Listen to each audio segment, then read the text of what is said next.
Supervisors monitor the work in their particular area. They have authority over operatives and general workers. They are the supervisors. They are closer to the workers. So they monitor what the workers do. They have the delegation to carry out the functions, or to carry out the role of the managers. Do you understand who supervisors are? Okay. Now the operatives. These are the ones that take charge of the business. They have skills. They have skills. They are the ones in charge of operations. Listen, like the school has operations. The school has operations department. That's where the teachers are. Do you understand operations here? Yes. These are work carried out by skillful people. They are learned. Operatives are okay, they said the skilled workers. They are involved in the production process. So school belongs to the teachers. They are the ones taking charge of teaching and everything. So without teaching, that's the operation of the school. Do you understand operation here? Okay? General staff. For general staff, these are unskilled workers. It could be security, it could be. These are general staff. Employees that are not attached to specific skill. Or janitors. Janitor, yeah. Yeah. Is it clear? Yes. We move on, please. Professional staff. They said professional staff are skilled and highly trained. Like accountants, chartered accountants. Yeah, they studied account. Yeah. So these are professional staff. They have expertise. Yes. That's why they are employed. They have expertise. They are not managers. Yes. But they are professionals in their job. Yeah. Clear, right? Yes. We move on. Chain of command.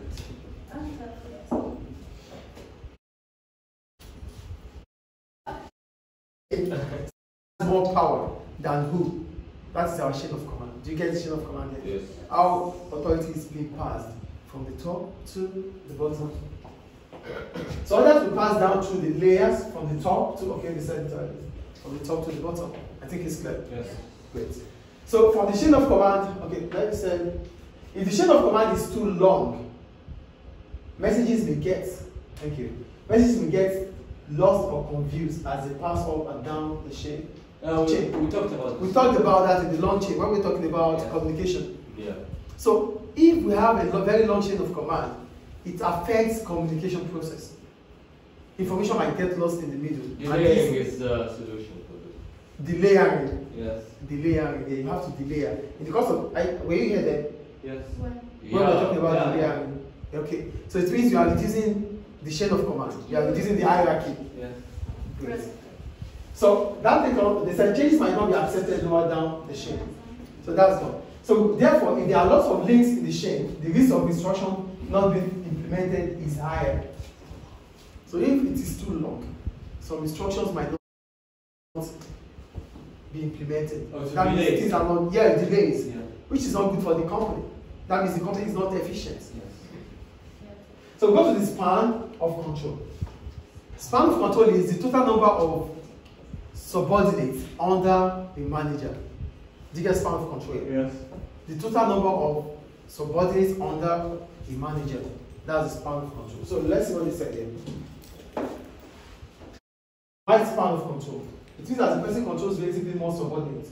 Some with a narrow span of control, fewer subordinates. So we have two span of control. We have, for span of control, we have narrow, wide, and wide. For wide, you have too many subordinates. Here you have few subordinates.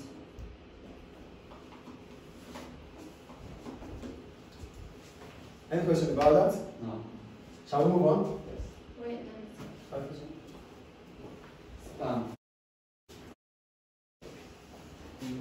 For a top structure, information gets lost in the middle because you have a lot of managers Yes. to deal From with. this, from this.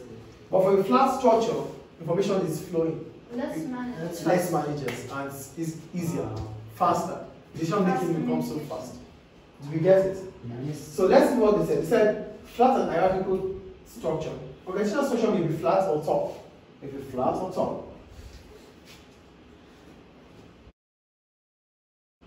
Okay? They said the flat structure means that there are fewer layers in the hierarchy. So this is a flat structure. few layers, but here is the top because you have different layers in the hierarchy. So the chain of command is short, but the span of control is wide. So here it said, look at the chain of command. It's tall, but the span of control is what? Wider. Here it is flat. Yes. And now Less. less. It's narrow. You get it? You can link up as soon as possible. But here, it's difficult to link up. It takes time. It takes time, except if you are taking all this to delay. You get it? Yes. So, with flat structure, completion is better because the chain of command is short. You have a short chain of command with flat structure. So, communication is faster, better. Sitting already. You have to officially talk to the manager. You have to officially talk to this. This have to officially talk to this. This have to officially talk to this. Here, we can talk to each other cordially. Equal. Do you get it? So we're talking about a flat structure here. Okay, that's about that. So, but with hierarchical tall structure, what happens? Communication through the whole structure can be poor because there's long chain of command. So it's going to pass the information here. This one is going to pass here. This one is going to pass here.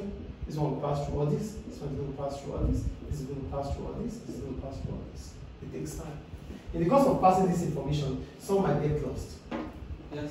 Something might get wrong. They might understand information. They might misunderstood information. And it's difficult for this person, it's difficult for him to talk to this person. So it will take time. It's going to take time. It might not even be possible. Yeah. And that could demotivate these workers. They are floor workers. They are floor workers. They think that They are not important. Yeah. So the manager said, oh, the director said, that is the only thing here. Yes. The director said this. Maybe it's not even under the name of the.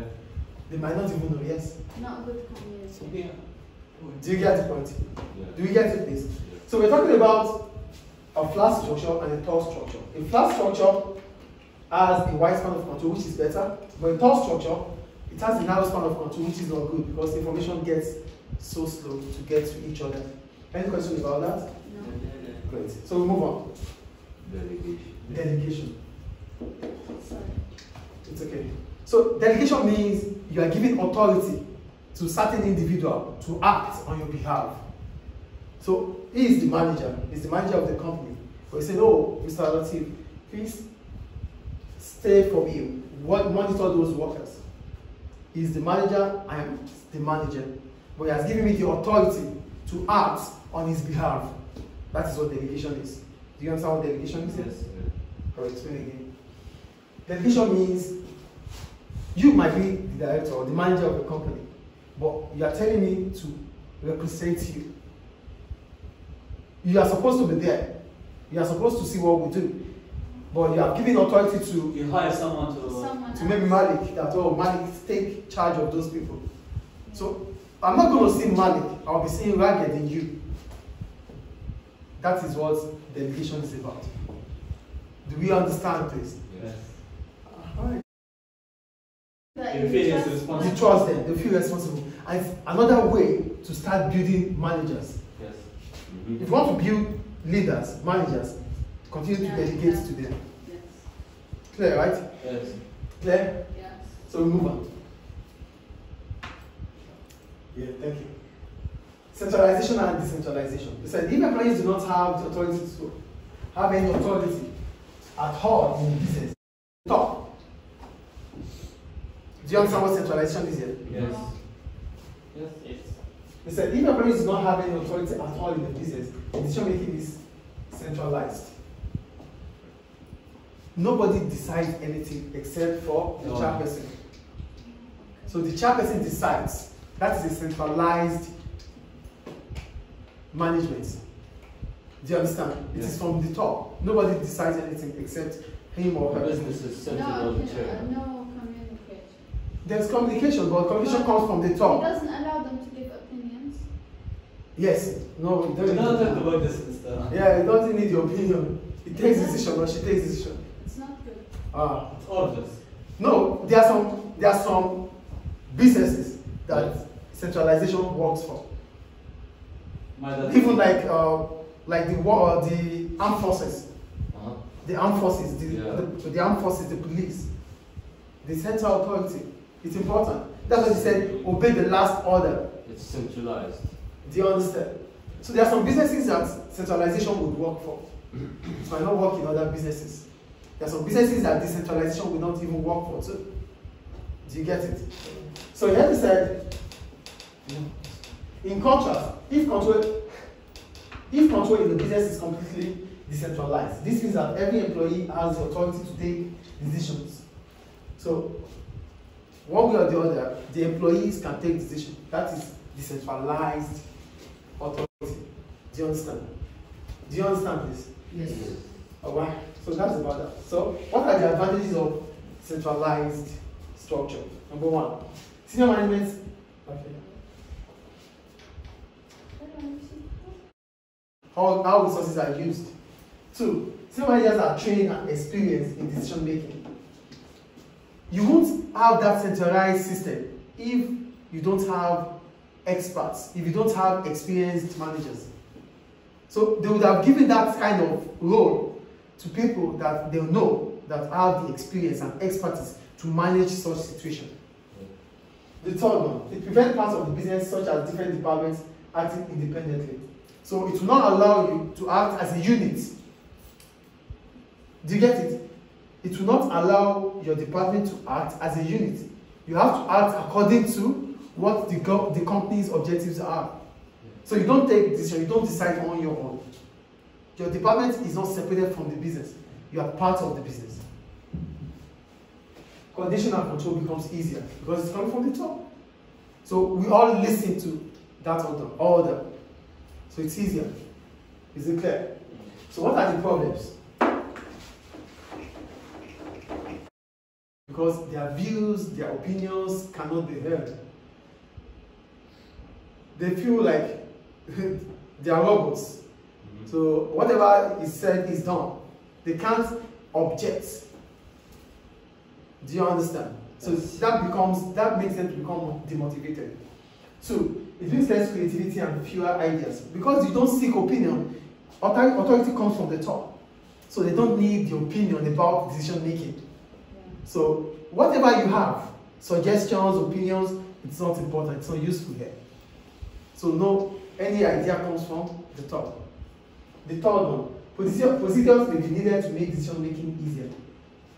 Because we already know that the information comes from the top. So you need to start finding a way around it if you want information to get to everybody at every point in time. So because you cannot see the director, so the director might have the personal assistants to do some things for him or her. Do you get it? Mm-hmm. We all have to wait for the director to take decision. But what about if the director is not available and decisions need to be taken? So the director would have different personal assistants to take charge at that point in time. That's procedure. Do we get it? Yes. Do you understand the point here? Yes. Okay. People at the top may be out of touch with the needs of customers served by more local employees. You might not reach people at the top. It's difficult to even reach them. So this might make you not be able to give services that are proper or quality to your customers. So you have to wait for authority from the top. So there are some decisions you are supposed to take as a customer service officer, but you won't be able to take it because you are not allowed to take decision. You have to wait, which might not be good for customers. Do you get the point? Some customers you might need to take a decision right now for a customer to make him or her feel happy, but you won't be able to take it. You need to ask. You need to ask. And that might make customers to be uncomfortable and not happy. We go to decentralized.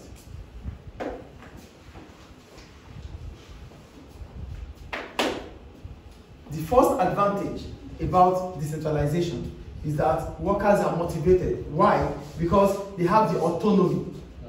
They have the independence to take decisions. That makes them feel happy, comfortable. Do you get it? Yes. So workers are what? Motivated because of autonomy.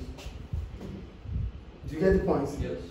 Two, it speeds up decision making. Yes, I have the